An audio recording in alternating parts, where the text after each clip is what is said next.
strange. Oh no! Oh no! It's poop! You're holding a turd! It's you! Whoa! Look at that! I'm holding a turd! Get rid of it! You're Oh, just no, Hey, hang on a second. Let's figure out what's going on.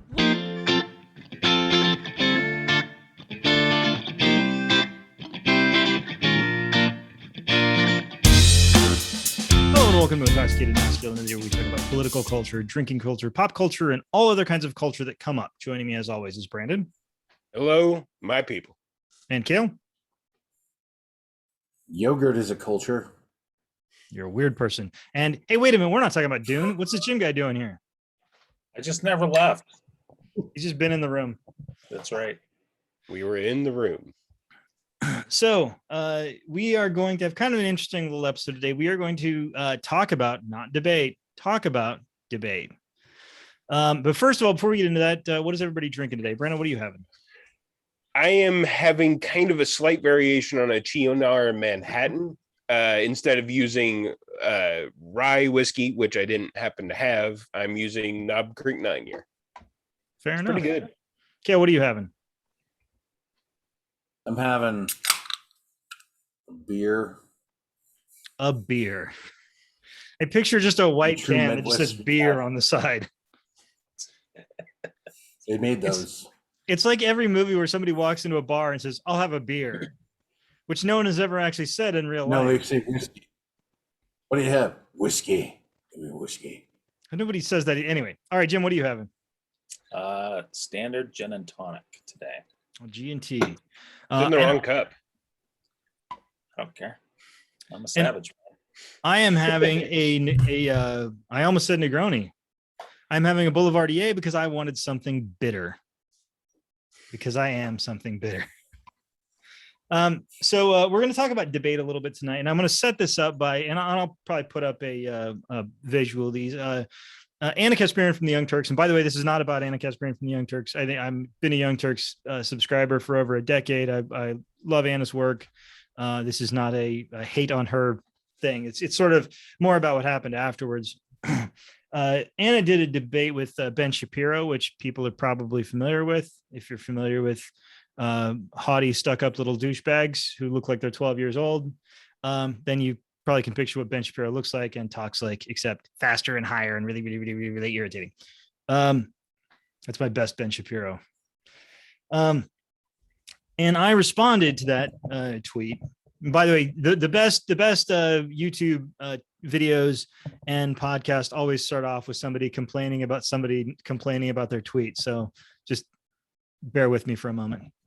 And I basically said that I didn't think that the debate really had a lot of value anymore because there's a great number of people that don't seem to value truth.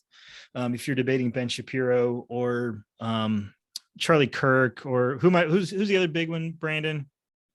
Dave Rubin, Joe Rogan, what's his name? 12 Rules for Life. Jordan Peterson. No, I was thinking about the guy at the desk who's like, changed my mind. Oh, Steven Crowder. Steven Crowder. It's funny too, because I, for the longest time, did not know that there was a difference between Charlie Kirk and Steven Crowder. I thought they were the same person, but apparently they're not. So there you go. Charlie Kirk has a gigantic head. And Steven Crowder has, I think he has kind of a gigantic head too, doesn't he?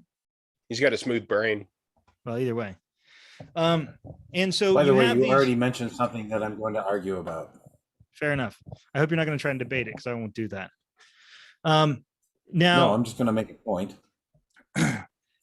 my point in the tweet was essentially saying that I believe that if you're debating people to whom the truth isn't particularly important, then debate is useless, and it's sort of it doesn't really help anything. So I don't know, Brandon, I'm going to go to you last because I think that you probably have the most experience with online debating. You're really into that. Jim, what's been your experience with debating people online, whether it be, politics or pop culture or whatever? It's good that you started with me because I'm on the opposite end of the spectrum. I never go on Facebook. I mean, I have an account with things like this, but I just chose a long time ago that I couldn't stop myself from wanting to comment, wanting to correct, wanting to poke. because that's my natural inclination. And I'm like, how is this helpful? So I just don't. I don't go on. I don't see comments. I mean, every once in a while I'll go on and I'll think, wow, I'm glad I'm not on here. Because I often see one of my friends trying to debate someone. I'm like, I don't think you meant exactly what you said, and this has turned into a shitstorm. So there you go. I mostly don't. Shitstorms do have a tendency to erupt fairly quickly on the internets. Kale, Right. you, I think, are primarily a Facebooker when it comes to social media interactions. Is that right? That's correct, sir. So you debate a little bit, like because most of your people are. We've talked about this before. A lot of your friends are conservatives, and you disagree politically with a lot of them. So what's your experience? Well, if I see where there's a point where I can argue something that makes sense in a constructive way, like simply just state a fact, like if I'll see a post about a topic and I'll say, this is what's wrong with it and this is what's actually happening. And then a lot of times I'll get some pokes and prods from the trolls, you know, you're on crack, you're stupid, you know, whatever, stuff like that. Basically, they're just like reaching down and trying to find the most hurtful thing they can say because they don't have a real argument. So mostly I just ignore that. So like I said, I just try to wedge in there a little bit of fact, something that I know. I don't tip my hat in every subject because I'm not, you know, all that knowledgeable in everything I see on there. I may see something that I don't necessarily agree with just offhand, but I don't want to dive into just every fight that comes along. Fair enough. Okay, Brandon, you have engaged in and sort of watched a lot of debate, a lot of political stuff online. So what's your take? Yeah, I grew up in a pretty evangelical fundamentalist world, and I came out of that mostly due to debate. There's one particular debate is on Barroom Atheist. Talked to this guy while he was at work. I've listened to that debate all the way through. It's like an hour and a half. I've listened all the way through like 14 times. There's debates between, I mean, Matt Dillahunty is one of my favorite debaters. I still listen to debates by him. But I have evolved on the subject. The one thing that I have definitely come to find is true is that debate is too short a subject. It's too short a timeline to learn about a subject adequately. And rhetoric can take the place of truth pretty easily. In debates with like young earth creationists, there's a thing called the Gish Gallop. And what happens is somebody will throw out like 12 points all in their opening statement. And if the person they're debating doesn't adequately refute all 12 of those points, they'll say, well, you didn't answer this, so I must be right. That's the problem like is debate no, sorry. Yeah, the problem is no person could. There's one of my favorite debaters too is a guy named Aaron Raw. He does a lot of evolution versus creationists. And he says he's taken to saying, I can prove evolution to your satisfaction. I just can't do it here. It's going to take multiple sessions, multiple books, multiple times going through the evidence, but I can do it. And I think that's really the problem. A lot of people take debate as this kind of informative exchange of ideas in a vacuum, and that's not what it is. A lot of the times it's rhetoric. It's why you see like people who are experts in the subject lose a debate against people who are experts in rhetoric. What you said about putting out so many points that they can't be answered strikes a chord for me, because I did policy debate in high school. And if you ever watch, which I assume you haven't, and no one watching has, because why would you if you weren't involved in it? The people talk so fast, you can't even understand what they're saying. Ben Shapiro. the entire point is to, like what you said, get out so many arguments that they can't be rebutted, which is no way to change anyone's mind, right? Well, Brandon, I'd like to sort of latch onto something you were saying, because I think it's this is something that I started because I was, again, I'm not going to go on and on about the Twitter side of this as far as like, oh, poor me or whatever. But I think it's really interesting. And I was reading through all the responses to the stuff I said and the responses to the responses, because I just thought they were really informative as to sort of how people are communicating and what they're using the platform for. But the first thing I started seeing is people were talking about good debaters and bad debaters. And at the same time, they were talking about how debate is the only way to get truth. Again, I think both of those things we can set aside whether or not those are inaccurate or not, which I think, I didn't debate my way through a book. I read it and I got information in it. You don't have to debate to get truth. But the point that I found is sort of the really big shining error at the end, at the center of all this, is that saying that debate leads towards more truth seems to be in direct contradiction with there are good debaters and bad debaters. If truth is really the objective, then you could have a wholly shitty debater against the best debater on earth. But if the shitty debater had the truth, they should win every single time. But we all know that's not the case. So clearly debate is not leading to truth. If you listen to what's his name, William Lane Craig, do his apologetics debates, he plays heavily on people's emotions and their fears and their cognitive biases. There's a lot of tricks to it. Honestly, you're looking to garner emotional support and to, well, it's a thing Ben Shapiro does. There's a reason he looks like he's really good. A, he's got control of the camera. B, he's got control of the microphone. And C, he's a good rhetorician against largely college students who don't have control of the microphone, and he can interrupt whenever he wants. That's not the same thing as having a good point. So I think that's an interesting point about playing on people's emotions, because I feel like that's how I approach a conversation when I'm trying to maybe get somebody to think a little differently.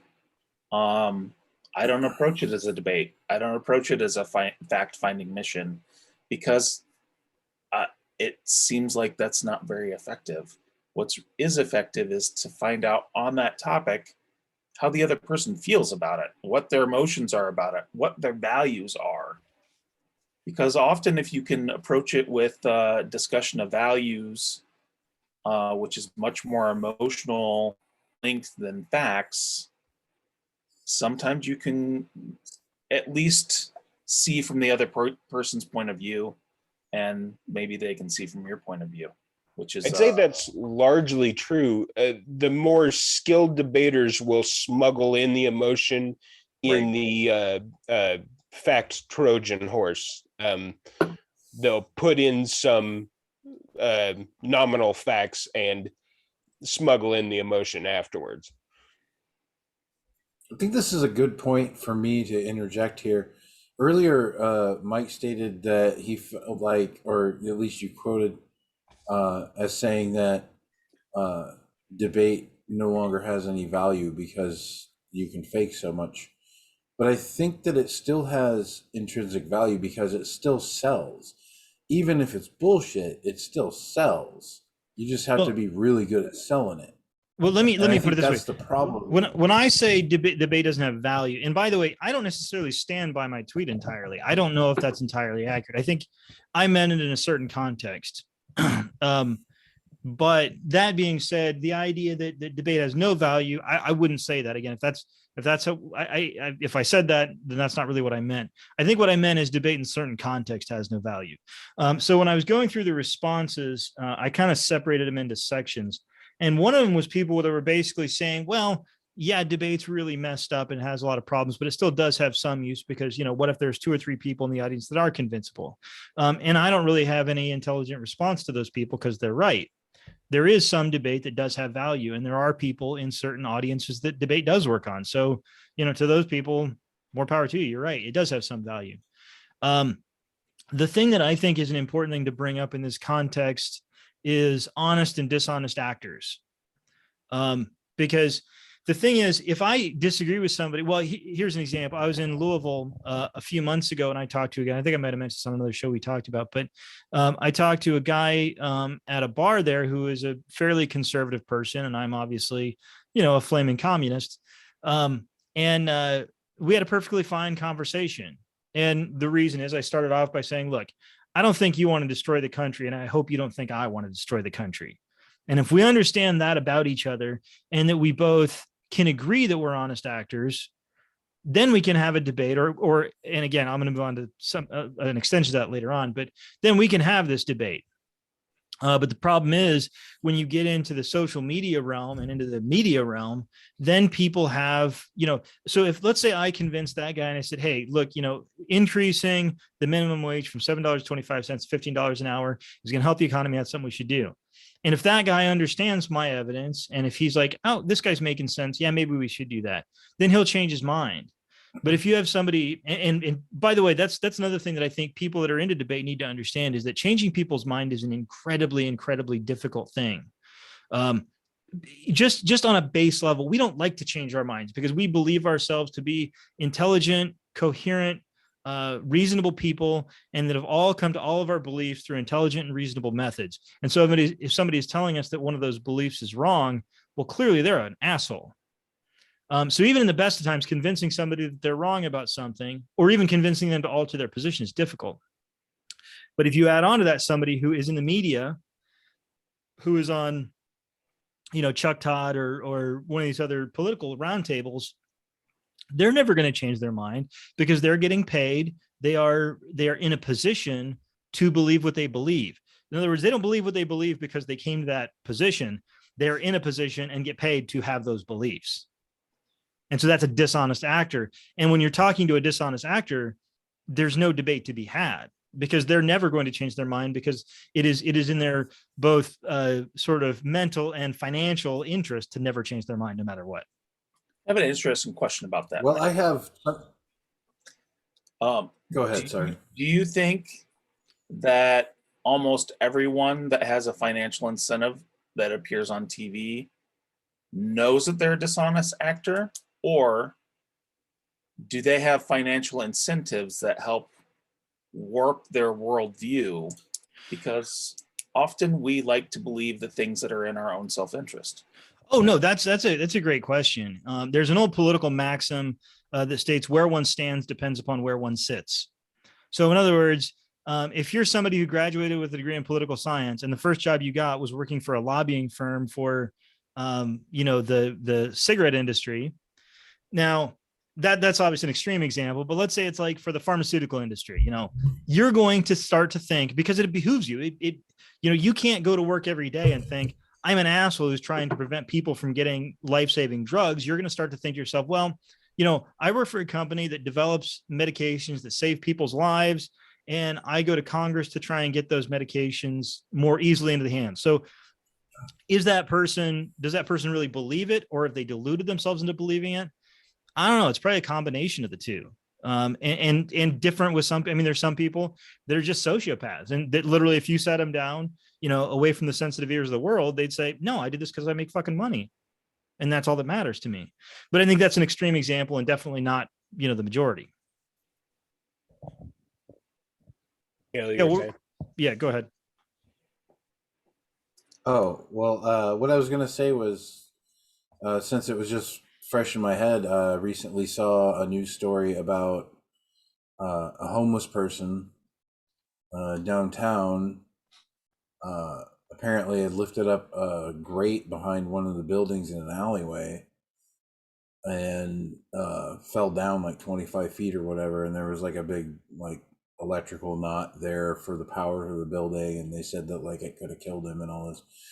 And I just thought to myself, well, I'm surprised that it wasn't bolted down. But then I thought, okay, well, it wouldn't need to be bolted down if we just addressed the homelessness problem. But then I thought to myself, how do I convince enough people in the world to take care of the homelessness problem and argue against the steel industry who needs to sell bolts to bolt down these grates? because it keeps people safe and it makes them money in the process. I'm not sure how to argue that, but I think that's something I'd like to address at some point. I mean, that gets you again. Well, Brandon, you go ahead. I'm sorry. Well, and it's hard to live debate, Twitter, these kind of things really play into the hands of people who don't mind saying something wrong. If they can keep it like Innuendo Studios on YouTube says, short, quippy, and wrong, the people who are right don't have the time to fully explain why they're right. I mean, you think about just one of the debates I've watched the most in by topic is evolution versus creation. And if you look at the amount of time that must be spent in a classroom learning fully about evolution, I mean, depending on what degree you're going for, but it's at least 4 to 6 years of just sitting in there and learning, which means, and all none of that time is wasted. All of it is filled with information. And this idea that you're going to, if you're one of those people that have done that you're going to go on to Twitter and convey that information adequately, or go into a live debate that only lasts an hour and a half and convey that information adequately, it's not going to happen. The short, confident, quirky, wrong answer will sit with people. It'll be memorized. It'll be regurgitated. And that's why it always plays into their hands. It's why it plays into the alt-right's hands all the time, because they don't have to explain anything. They just have to make you look stupid and put an earwig into their audience's head. I completely agree with that. One of the most, and I don't know if he was debating an creationist, but I think maybe he was. Christopher Hitchens had a wonderful response to that kind of thing. I think he said that which can be asserted without evidence can be dismissed without evidence. Yeah, they call it Hitchens' and razor. so he would just refuse to get down in the mud. He would continue to try and make his point without feeling like he had to rebut a bunch of nonsense. But it's hard. So there's an Occam's razor and a Hitchens razor? Yeah, that's what they call it, is Hitchens' razor. I'd be careful using Christopher Hitchens too much, because Christopher Hitchens was deeply, deeply wrong about a lot of things. Oh, in my opinion. If you want to watch a good one with them, though, there's one where they're debating. It's a tag team debate versus the two Catholic people about whether or not the church has been good for the world. And Hitchens does his normal thing, and everybody thinks he does pretty good. But the real slam dunk is an emotional one by Stephen Fry. Stephen Fry talks about his experience as a gay man and how the church has been against him and his fellow gay people their entire existence. And he doesn't even try and make it. I mean, he's not wrong about anything. I mean, he's not like telling lies, but he goes straight for the emotional appeal of it. And it works even better than Hitchens. Like if you were, I mean, Stephen Fry is an amazing person to listen to, but a lot of people would just naturally assume that Hitchens was going to win this because he's a debater. But Stephen Fry is the one that builds the rest of the coffin and puts the nail in it. So emotional manipulation can be for the good, but it certainly works a lot better than a laundry list of dry facts. So one of the other things, sort of, I got a bunch of notes here. I'm trying to figure out the most sort of reasonable way to go through this. What are some examples of good debate that you've seen? Because I've seen some, and I think, well, this isn't as much debate as it is sort of conspiracy theory. There is a YouTube channel called, I can't remember what it's called now. I'll put a link in them. But basically, they do conspiracy theories about movies, which I think is just lovely, because conspiracy theories, you sort of understand the appeal of them because they're kind of fun. You're connecting all these disparate little dots, whether or not they actually should be connected or not.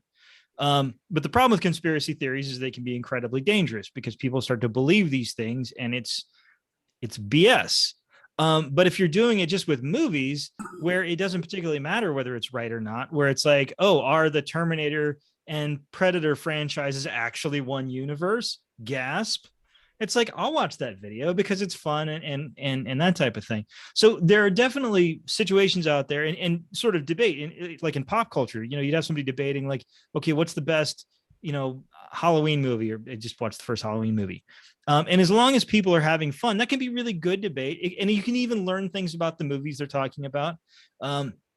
Because you have honest actors and you have people that are there not to attack each other and not to convince each other, but more to, bring facts to light and have a good time and sort of enjoy themselves. So what are some examples of good debates that you've seen? And this could be like, whether it's on social media, whether it's on, in person, whether it's on YouTube, whatever.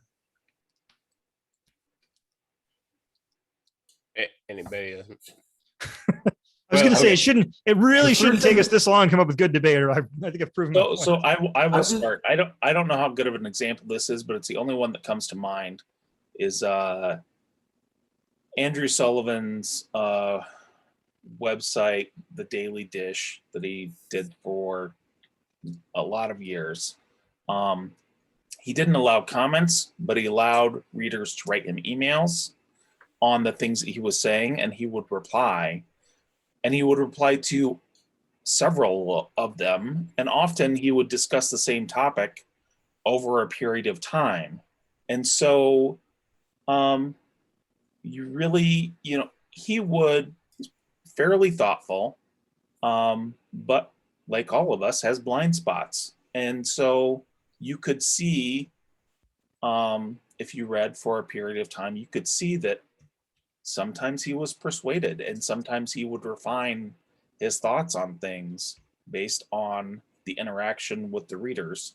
And because the comments were disabled, things didn't get out of hand. I mean, he filtered everything. So that's one example of something, a modern debate in media that I thought was effective, but it's not fast. It takes time. Jim, that sort of makes me think of something. So I'm going to kind of start a list just on my own as we're doing this. I think this is something that good could come out of this. So these are things like, what do we need to have a good debate? So one of the things, kind of to boil down what you said, is solid moderation. In other words, having somebody in the debate that is solidly moderating where the debate is going and preventing things from becoming too out of hand. Okay. Yep. And I also think you could break it down like they do in academics. We'll get to that, Kale. We'll get to that in a minute. I have something to say about that too. But Kale, so do you have any other good examples where you experienced good debate? Well, the first thing that popped into my head, because I was like, man, I can't think of anything significant. So I just went to art. And there's a scene toward the end of a movie called Son of a Woman. And Al Pacino gives a very convincing speech to keep this kid in really high-end school, preparatory school, because he believed him to be ethically and morally strong. And he felt like he was being unjustly served and punished for not committing to the being a bad man. The guy that ran the school was a little bit dirty, and he was like, if you don't do this, I'm going to cut you out. And he was there on scholarship because he was a poor kid. And anyway, so then, so Pacino gives this big speech and he ends up winning because, to me, I mean, in my heart of hearts, I believe he should have won because he was speaking truth, and this kid, was a good kid and he deserved to stay there. But I mean, it's a movie. But I mean, it was a very convincing argument in a movie. Just for clarification, he won his Oscar for that movie, and he shouldn't have won his Oscar for that movie. Just saying. Anyway, so Brandon, good debate. What's an example of good debate? And this is a debate that felt like it was sort of productive. Well, For me, the one that I go back to and listen to fairly regularly on is one of the rare ones where I actually learn something. It's a debate on a YouTube channel that is now defunct. I cannot remember the name of it. But it was Aaron Ra versus Kent Hovind in creation versus evolution one. And Kent Hovind, the creationist and fraud, who again just went to prison. But anyway, he Good for him. could not understand what Aaron Ra was saying. So Aaron was forced to reiterate his point about clades in evolution over and over and over again, and in different ways, and trying it in different sentences to try and get him to understand what he was saying about how important a clade is to evolution and why that alone disproves young Earth creation, or well, the way Ken Hovind was presenting it. And while much of the debate was probably something you could trim out, I did learn something on that, largely because the repetition and restated in different ways. Had he only said it once and the first way he said it, I might not have gotten what he understood. So as an audience member listening to it, I came away knowing something more than I did going in. So to me, that one worked out. I think largely what made it really good was that he did not allow Kent Hovind to change the subject. He did not allow him to give what only appeared to be an answer, which was in fact sliding away from it. And he kept sticking to it and going back to it. And if the only point I took away was what a clade was and why it was so important, so be it. Fair enough. Now, Cale, you brought up the idea of academic debate, and that's something that I wanted to talk about. I don't know, Brandon, have you ever had any experience watching academic debate? Only a little. I've seen some of what Jim was talking about, where it's just super fast and they just roll through these things. It's nothing like what you see on like IQ or anything like that. Intelligence squared. I think in when I'm talking about, I mean like high level, like, you know, at the university, you know, top tier universities where, you know, there are very, very specific rules. You have X amount of time, using fallacies, using inaccurate information will give you docked points, things like that. Debate that's very, very tightly regimented. And I've kind of always thought that I would be more interested in seeing debates that sort of take place like that. Because again, the way debates happen right now, you can slide in 5 lies or 5 misstatements or whatever. Well, like here's a great example. There was a tweet by some conservative that I saw that he said that, and I can't remember where it was. Oh, it was Los Angeles. It was either California or Los Angeles. And his headline was Los Angeles bans gendered toy sections. Now, if you know anything, and again, this is one of the things we need to be better at in education, is educating people about media criticism.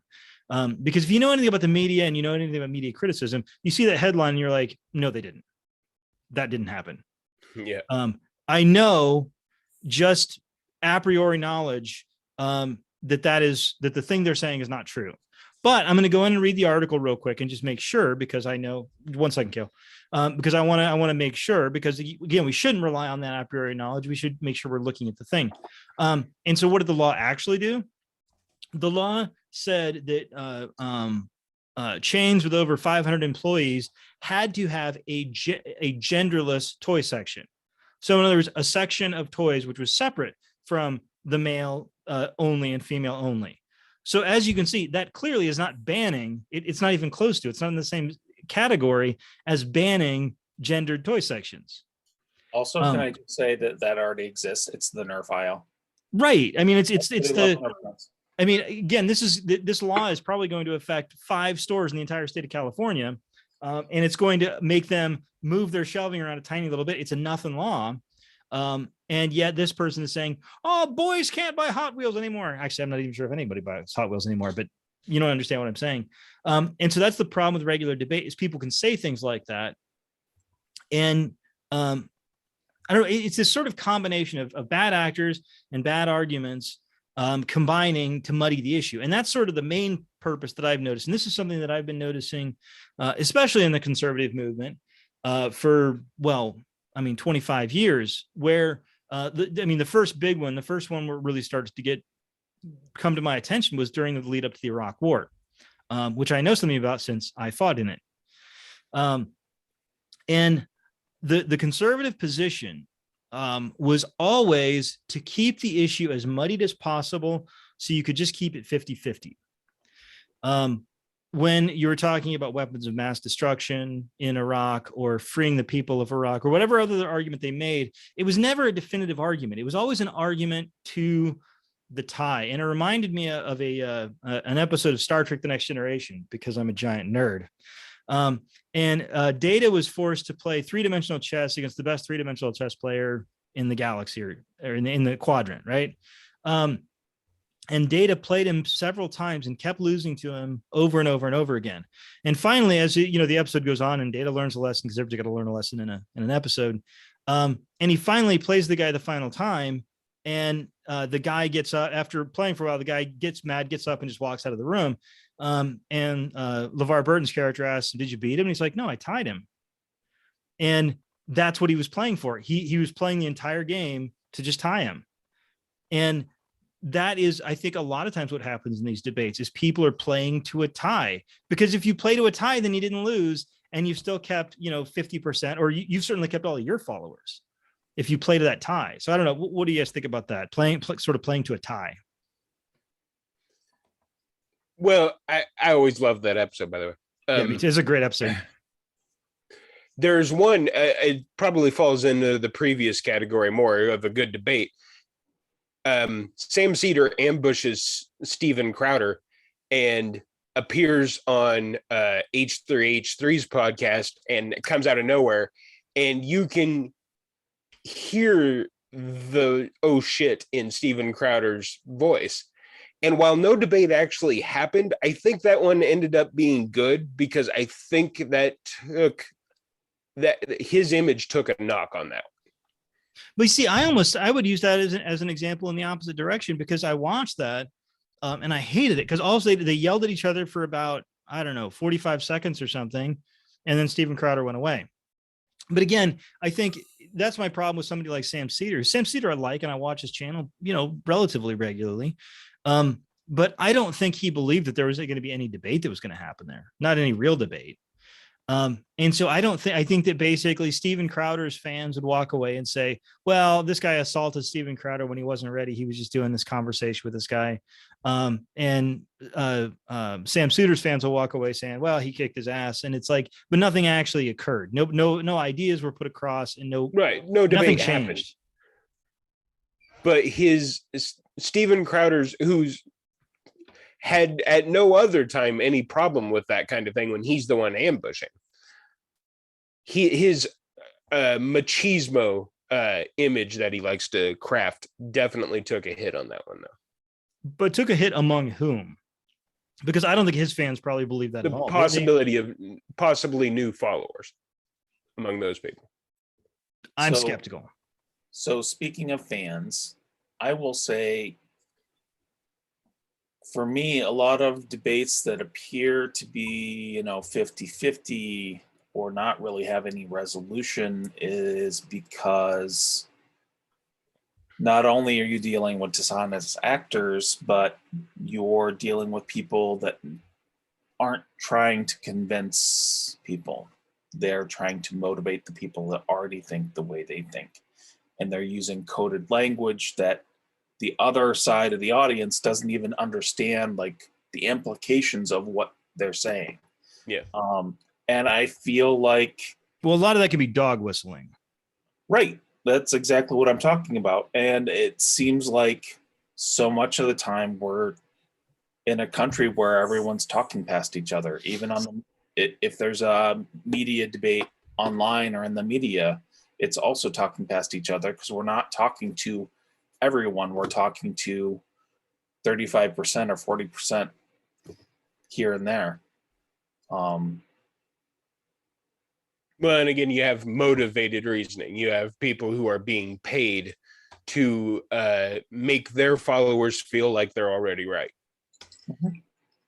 I just want to go through real quickly and just mention, oh, by the way, Kale, I'm sorry, you were trying to say something earlier. I apologize.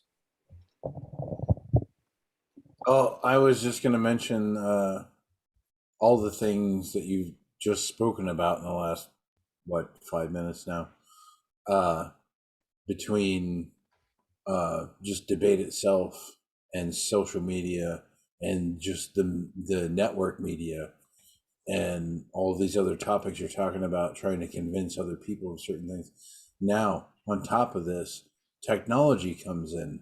Now there's a wave of deep fakes going around now. How does that,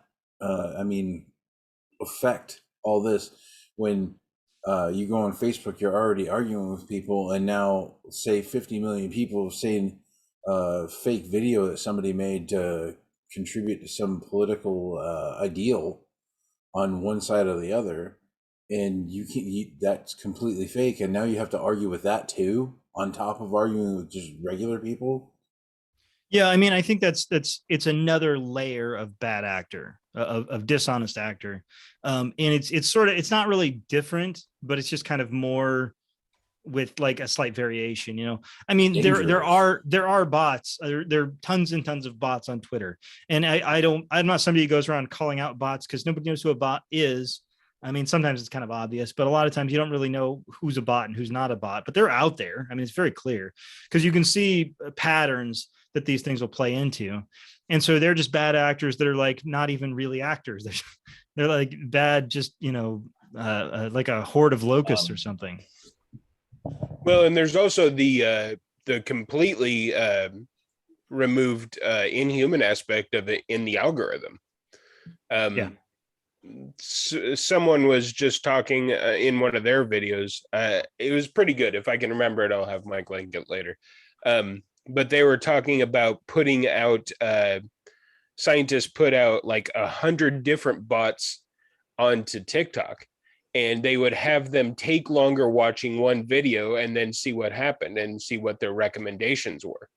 And of course, there's not a whole lot of trickery to it. The longer you spend watching a video, more videos of that same type will be presented to you next.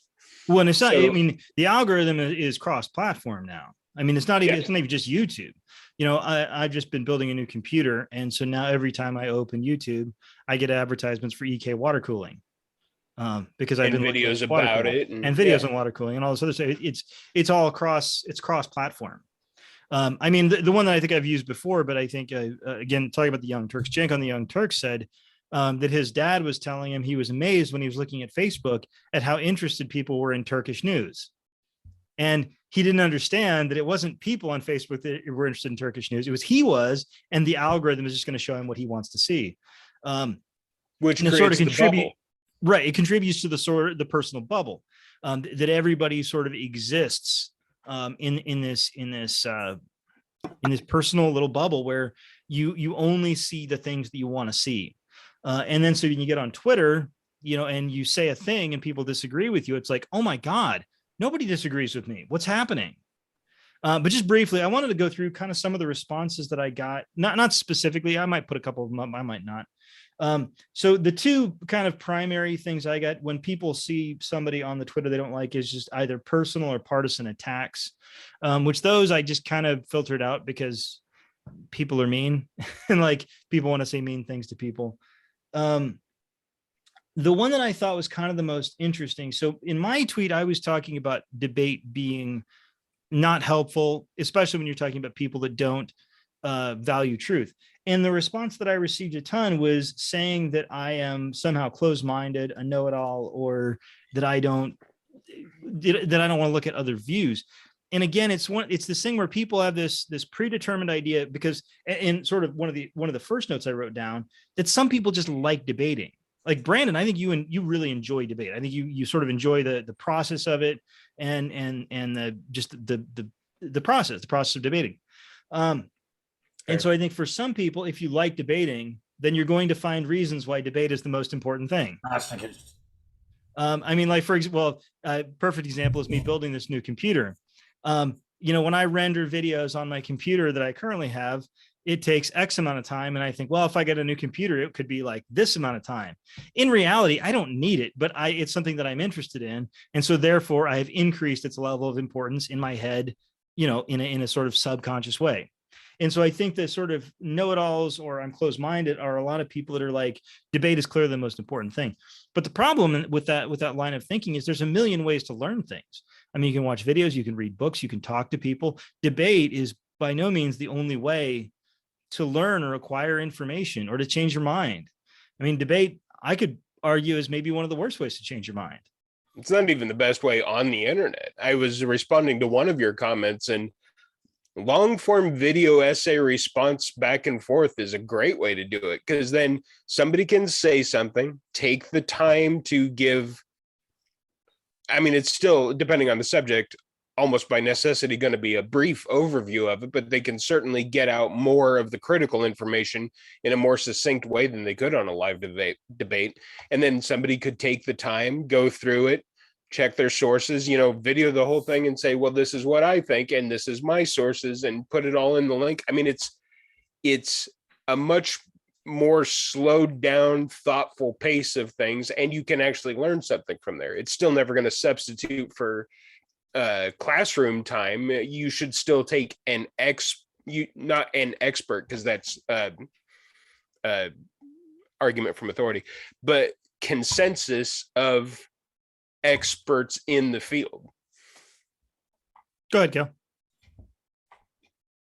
I was just going to say, there are those of us in society, I'm not among them, who would argue that the education system is basically programming their kids to be zombies and follow this, government approved plan, and that, going to college and furthering your education is bad. They paint it as evil because, you don't need to learn all that stuff. You just need to know how to be alive and survive.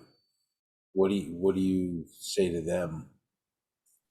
Well, I think that is a long conversation to be had. I'm sympathetic to it in some ways. I think that it's a mistake to say that the education is somehow programming by the government. I think education is probably more guided towards putting out workers and consumers. But I don't want to get too deep into that, because I think we could spend a couple hours talking about that alone and nothing else. But yeah, I think there is definitely truth in what you're saying. And Brandon, kind of respond to what you're saying. One of the other things I wrote down is sort of Twitter and the 240 character debate. And I really agree with what you're saying in the idea that, you can't say anything in 240 characters. Yeah. I just watched Venom, Let There Be Carnage. Not a great movie. Sorry if anybody likes it. And I couldn't describe the plot of Venom, Let There Be Carnage in 240 characters, let alone describe human morality. Like it's such a, like Twitter has gotten us into this mindset that, you have to get your quip in there, and you have to get your hidden dig, because nobody wants to read, one of those, 10 or 15 or 20 tweet long, threads, because God, who's got time for that? They're making videos to watch. To Kale's point too, it isn't as even essential that you go to college, of course, but that's where a little bit of humility has to come in. Like I don't have the kind of education it takes to talk as an expert, or maybe even coherently, about climate change. But I don't have to. Somebody already has. There's already consensus of those who are qualified. And all I should ever have to do is say 98% of climate scientists agree climate change is a thing. That's it. That's my answer. I don't need a college education and I don't need to point to one lone guy out there. If you're pointing to one lone guy that disagrees with the consensus, you're already wrong, because humans are fallible. Humans have biases, and it doesn't go away just because you're a smart person. In fact, smarter people have a harder time getting rid of their biases because they're smarter than they have smart reasons for believing dumb things. So what you want is to just go, here's consensus on a topic by the people who are experts in that. I'm going to put all of my chips that they're right. I'm going to bet all my chips on them being right because they probably are, and they know what they're talking about, and they did all this work, and they all think this. And if I'm wrong, then the entire scientific community on this subject is wrong. And that's company I want to keep. It's a bet I would place. Jim, you go ahead. There's one other thing I wanted to kind of bring up that's sort of a bit of a right turn. So I was just gonna kind of use this as an opportunity to tag on to the cognitive bias conversation, where when you take stuff in, if it challenges your worldview, you discard it, and if it reinforces it, then you incorporate it. Cognitive dissonance. Right. I feel like for me, a while ago, I kind of made a personal choice to try and get more enjoyment out of having my views challenged than scoring points. It's not. You're not going to do well on Twitter at all. Right. Actually, that's part of the Actually, reason. you'll do great on Twitter if you just want it challenged. Oh, that's true. So I feel like my natural inclination is I want to score points, and I want to, burn people. Well, and I think that's true. I think that's sort of a thing that's natural for a lot of people, myself included. It's like you see somebody, especially left wingers. We're really into that West Wing type of thing, where we come up with the right answer that happens to also be correct, and well, I will So also you're a add, vindictive bitch. facts have a well-known liberal bias. Yes. Yeah. So there's one other thing that came out of this that's sort of I'm just going to let you guys in on, and you tell me what you think. So I said I was going through the responses and I was sorting them out, and the one pile that kept getting big, and I might talk a little bit about feminist stuff because I think this plays into what a lot of feminists would probably say about this. And I'm not going to say that every single one of these responses came from a guy, but I'm going to say a whole lot of them came from a guy. And that is, I'm just going to read a couple of these and you see if you can figure out the common thing. If debate doesn't work, then all that's left is violence. So what's the end game? Brute force fighting? It's useless to prevent either side from merely attacking a straw man or cartoon. You hear a person intelligently lay out a counter argument. That's not what I was looking for. Sorry. Debate is all you've got. I didn't order these very well. It's a good thing we didn't all take time to prepare for this. Yeah, I know. Debate. I'm sure that's music to every terrorist's ears. Ayn Rand once men to stop using once men stop using words and money to communicate, they use guns. This is just a few of my. I should have ordered the ones in a little bit better order, but it was these people basically saying, well, if we can't debate, then everybody's going to start using violence. And again, it was a very, very masculine sort of cross section where is a bunch of guys like, well, if I can't debate, then clearly I'm just going to shoot somebody in the face. And it's like, dude, we're talking on Twitter. What the fuck is the matter with you? Now, I understand that, in politics, when you're actually running for office, and again, we have political debates between political opponents, but honestly, when was the last time anybody learned a goddamn thing from a debate the two politicians had? You don't learn anything. They say their talking points and they try to attack the other person a little bit and you learn nothing. And then nobody's held accountable. So I would argue you really don't even need debates at the political level. But I understand that as we currently sit, we like to see candidates debate each other. But like we as citizens don't need to debate each other. I can put out a video and say what I think. and you can put out a video and say what you think. But it's these people. And again, I think it's this core idea of the sort of masculine idea of competition and of trying to win and destroy your opponent. When it just doesn't really I think fit. it goes beyond gender, though. I think it's hubris. Oh, these are Everyone gender. has- These are very gender. Okay, well, I'm just saying everyone has an ego. Everyone likes to win. Yeah, but I Yeah. think winning is a sort of inherently masculine idea. The idea that you have to win to defeat another person rather than be cooperative. Well, and you can't narrow down your category without increasing the odds of being wrong. If like the closer you get to one, the more exponential the being wrong grows. You need other people, you need other points of view, you need consensus of experts. It doesn't matter how smart you are, you as an individual are too vulnerable to thought mutations. You've depleted your I don't know what to say. It's just one of these things. You can't narrow it down that way. If you're saying all we have is debate or violence, you're obviously wrong about that, because there's other things That's I very can name black right and off white the. way of thinking.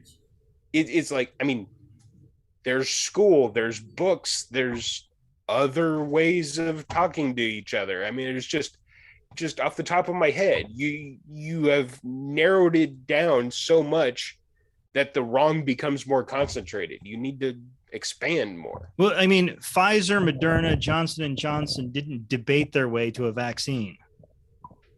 Yeah. Well, and debate doesn't have it. They have science on their side. Well, argument isn't evidence either. I mean, if one of the great examples, a guy named Anti-Citizen X, I think, was talking about, he goes, one of the great examples, if a dealer is trying to sell you on a car that flies, runs on garbage, and travels in time, it would be weird if he brought in a whole bunch of his sales force who just gave you their testimonies about it, but he wouldn't let you see it. Or if he just said, well, let's debate about it, but wouldn't let you see it, when all he really had to do was just set you down in the car and put garbage in the tank and then take you to the Jurassic era. I mean, there's actual evidence, and then debate just isn't that. So, Mike, I want to agree sales. and disagree with you. So, I guess we'll have to debate it. right. So on the comments, seeming like you have to be a winner or loser.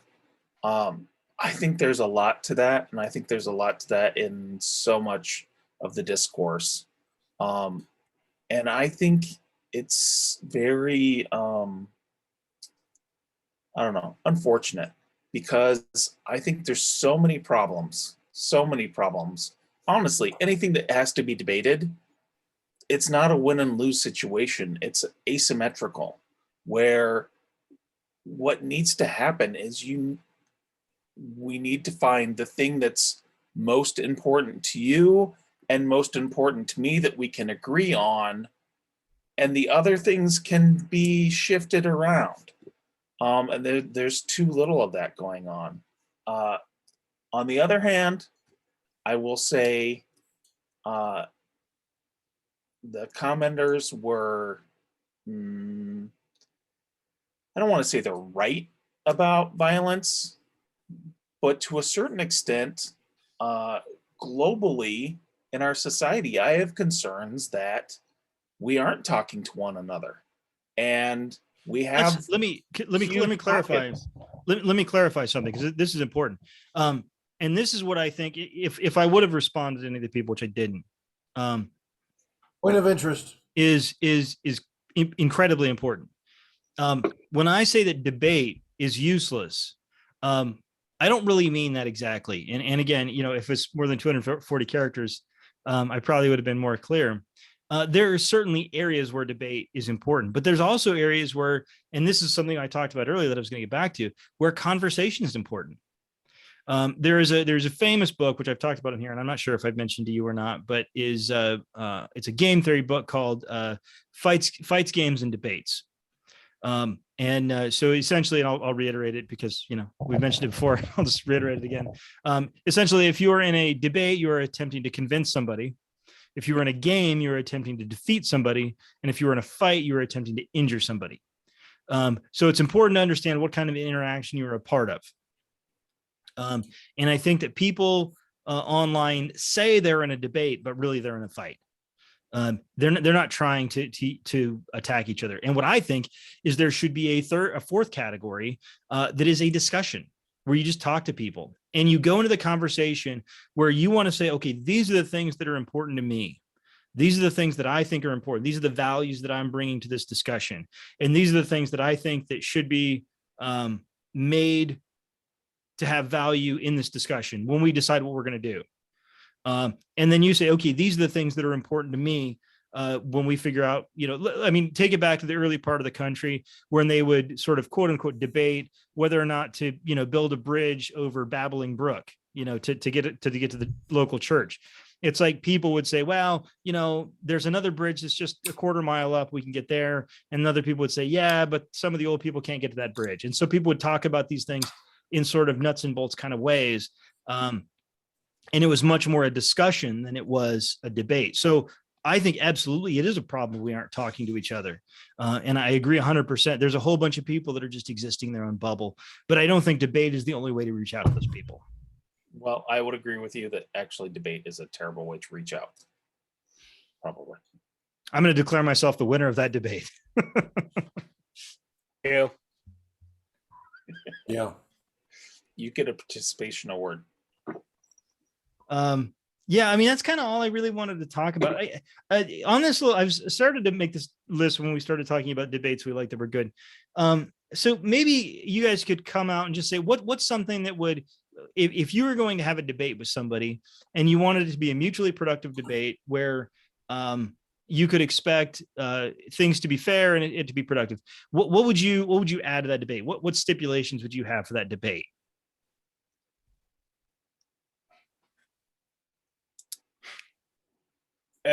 Well, for me, the one of the things that is most helpful on a debate is right off the bat, come to consensus, come to an agreement on terms. Define your terms. That way, it lessens the opportunity for misdirection and rhetoric and even just dishonesty to enter into it. That's a really good. So one of the terms that I think, and my wife and I talk about this sometimes, one of the terms that has been the most kind of fought about recently is the term liberal and what is a liberal. And I think there are some progressives that view liberals as being the worst things and some liberals that don't understand why liberal is a bad word. And so it's like language has almost become the enemy of coming to some kind of an understanding of things. So I'm 100% on board with that. Well, I think labels are good if you agree on what they are. Yeah, if you can come up with a definition both sides agree on at the beginning, because the language is only a tool. You're only attempting to convey an idea or convey what you mean and what you want to say. If you have to change a word, though, and I think that you guys both appeal to this in your lives, you approach each individual on an individual basis, right? You don't just like say, okay, they're this. Well, I think it does depend. I think you try. I think you try to do that. But I think at a certain point, when somebody calls me a lib cuck, blankety, whatever, then I'm just going to see them as a conservative asshole and I'm going to stop talking to them. Yeah, there's lines. Somebody starts with open racism, Nazi rhetoric or something, I'm going to dismiss them. There's no point in taking. But when you cut off communication, there's no way to prove your ideals as being the correct way. Yeah, but they you're weren't never gonna- ultimate in the first place. You're never going to prove your ideals to everybody. You have to pick your battles. As much as I hate, and again, you see, I go back to the violence rhetoric. I swear, there's a violence rhetoric that's sort of endemic to I think sort of masculine culture. But you like even I go right there. It's like, well, you got to pick your battles, and you just realize using sort of. I will also say it's not your responsibility. Like That's very true. You just have to let things go. That you aren't going to impact some people. So why spend your energy doing it when there are people out there that you could positively impact? Well, and self-care is a legitimate thing to try and do too. That's Right. Going up against somebody like a Nazi or a transphobe or something. That's damaging to yourself. There's no reason to put yourself through that kind of thing. They're going to say awful things that you're going to spend more time just going, what is wrong with you? And not making actual points. So right now I have solid moderation and keeping a debate on track as being important, and consensus on terms or definition of terms as being very important. What else do you think is important to before you have the debate? What is important to set this thing up and make sure that it's going to be productive? Well, what we were just talking about, a time limit. How long are you willing to sit here and argue your point before you just say, no, I'm done? I don't know about that. So time limits, I'm very much of two minds on it, because I think in certain situations, one person shouldn't be allowed to just drone on for hours and hours and hours and sort of filibuster. But on the other hand, there are certain things where it legitimately takes a long time to explain certain things. So I don't know about a time limit. What do you, Jim, Brandon, what do you guys think about a time limit? So I would say, Brandon was talking about earlier, online discussion where one person made their presentation and then it was the other person's turn. And you were talking earlier also about academic debates where there was a moderator to make sure that, to check facts, you got dinged if you were saying something that wasn't factual. Judge. Right. For me, I feel like that would probably be my ideal debate format would be let everyone have as much time as they want. Have some time delay between the first person presenting and, maybe a week later, the other person comes back with their video or what have you. And have now I pose a conundrum to you. What's that? Who's the judge? Right. How do you decide who's worthy of being a judge? I think that's an incredibly complicated question. Right. And I think actually, so I'm gonna mention something to kind of tie to that, and that's overall vetting of not only who is the judge, but who are the debaters. Because again, if you have somebody who has been working for the coal lobby for the past 35 years, and it's a climate change debate, I don't want that person to be a part of that debate. They've made their entire fortune off of causing climate change. So not only should they not be a judge, they have a clear bias in this thing. And so I think just vetting of both the debaters and the judges is incredibly important and also incredibly complicated, because the problem with bias is we all have bias. Like nobody is without bias. So I think you have to try and find both judges or moderators and also debaters who have a bias that is sort of within the reasonable, bell curve of bias on the given issue. So does vetting seem like it's an important thing for a good debate? Yeah. Anything else? What about a venue? Do you think something in person, something that is virtual, something that is sort of virtual over a period of time? I know, Jim, you talked about the idea of people presenting their case on, say, a video at one time, and Brandon, you kind of talked about this too, presenting a video on one day and another person presenting a video on another day. I think that's interesting, but I also think that the people that are sort of evaluating the debate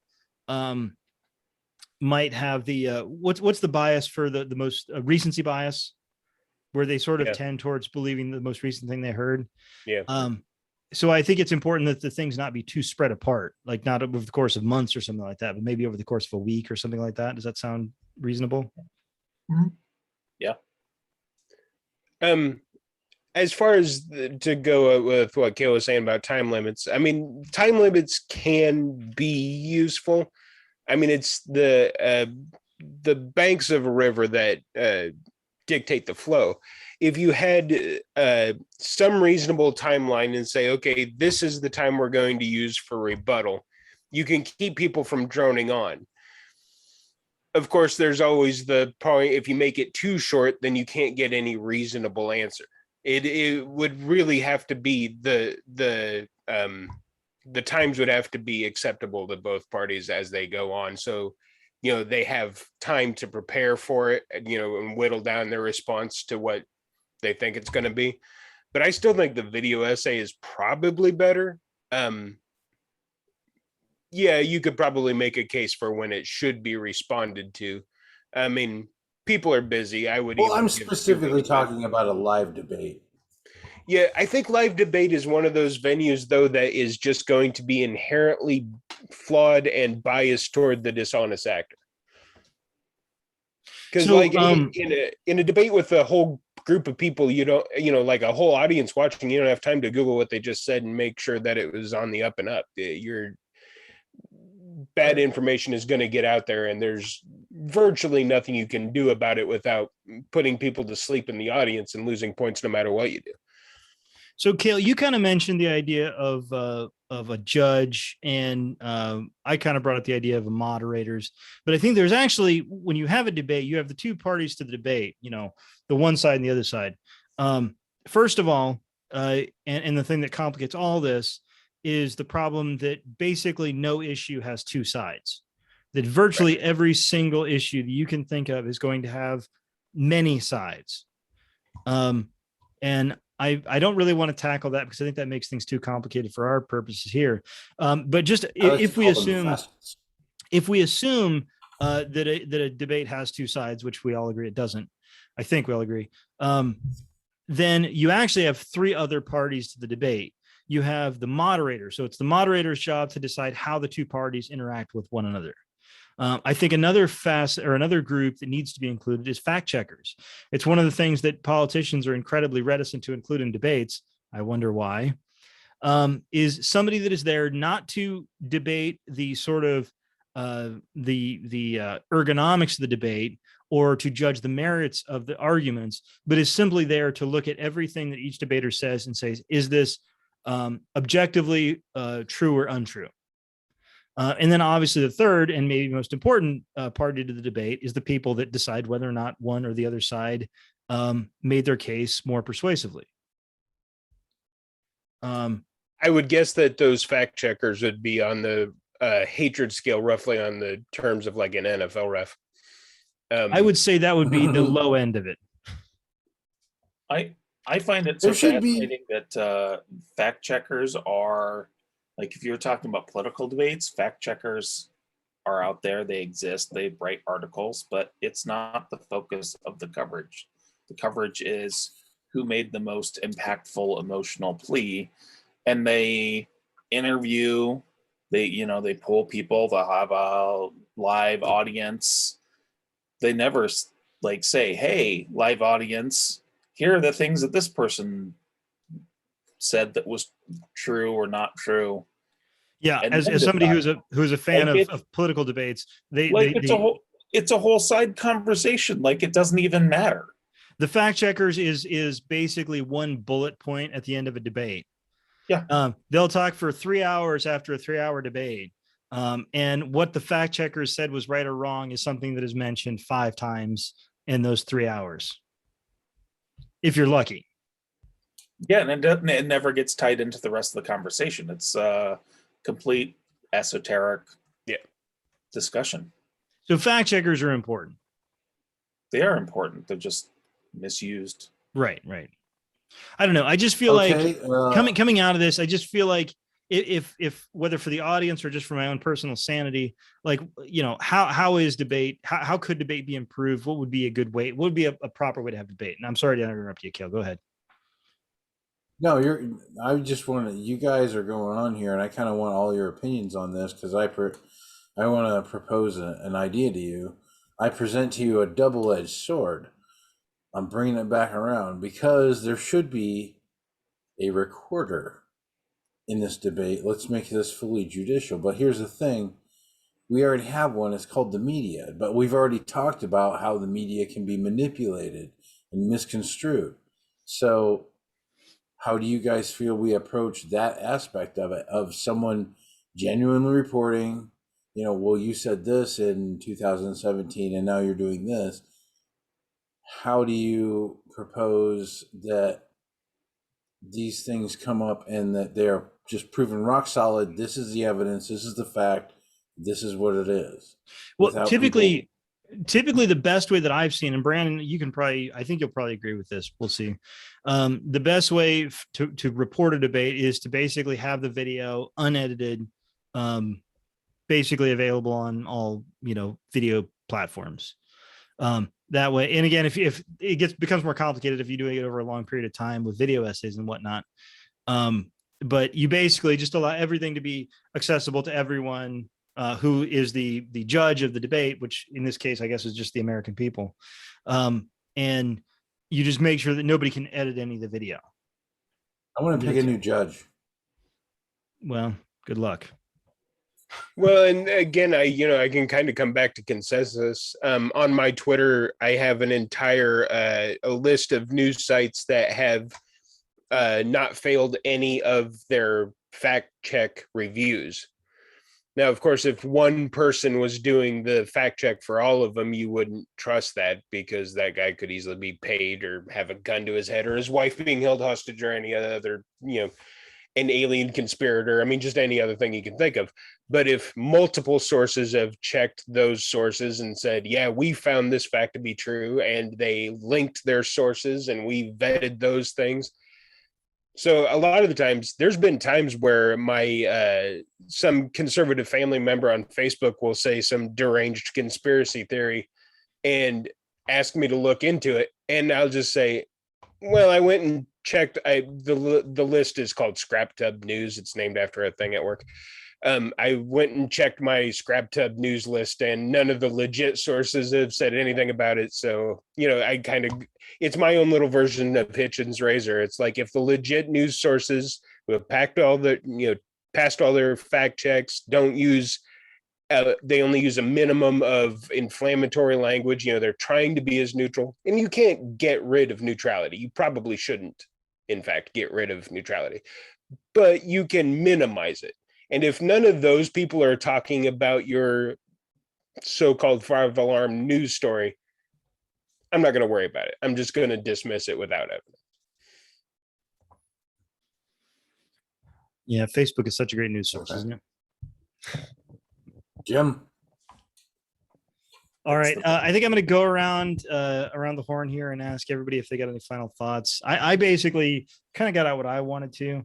I think that just to refresh, for a good debate, we want solid moderation, vetting, the debate to stay on track, a consensus on terms, some kind of a time frame, and fact checkers.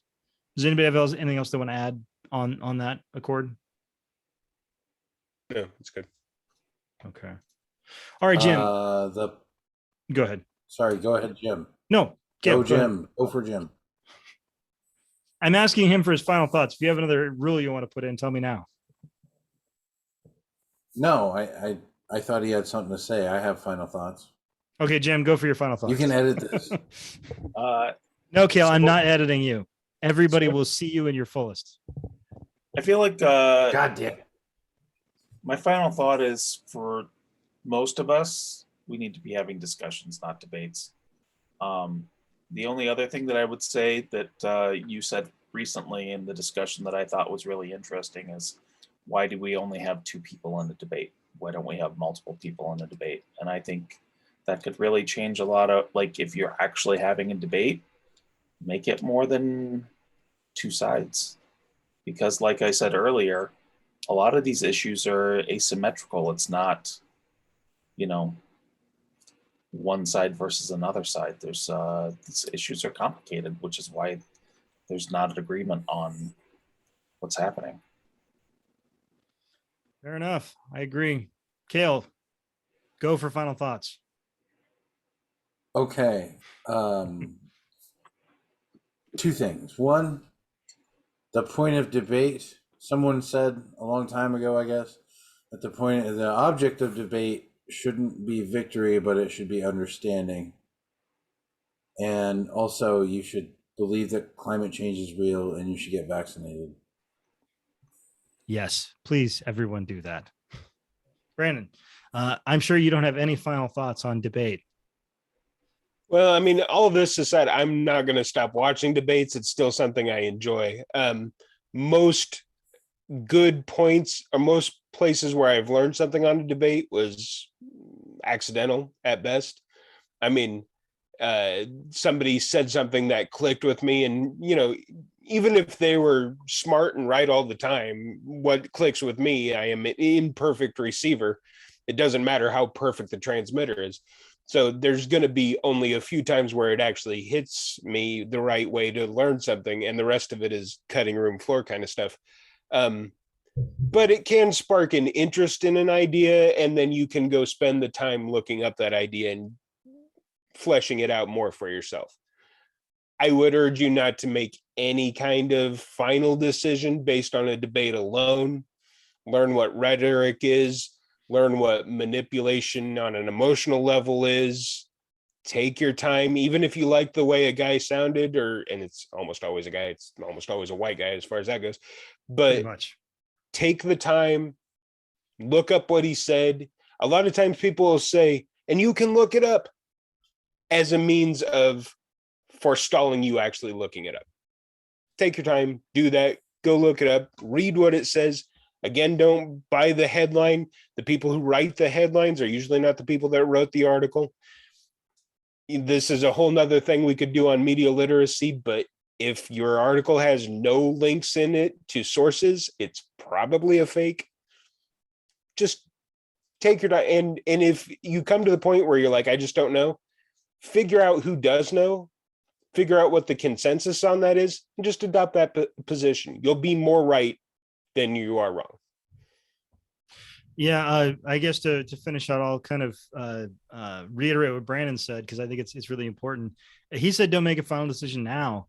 I got news for you. You don't ever have to make a final decision on a lot of these things. On issues, things change, and viewpoints change, and the evidence changes over time, and we need to change with it. I mean, we live in a world that is constantly changing. And what we know is constantly expanding and is different than it was, 2 weeks ago. So just keep yourself open, and don't sit on one position for no reason. And yeah, just keep yourself open. Keep your write your conclusion in pencil, not in pen. Don't be afraid to say, I don't know, and acknowledge the limits of your own ignorance. Absolutely. All right. I want to thank everybody for watching. Please like and subscribe. Jim, thank you again. Thanks for having me. Kale. You're such a dork. Brandon. Goodbye, my people. All right. Thank you. Like and subscribe, share. I want everybody to have a good drink and have a good day. My arm's getting tired. And as German poet Franz Wickmeyer once wrote, snow falls from the heavens pure. We cannot blame the snow for being soiled by the earth.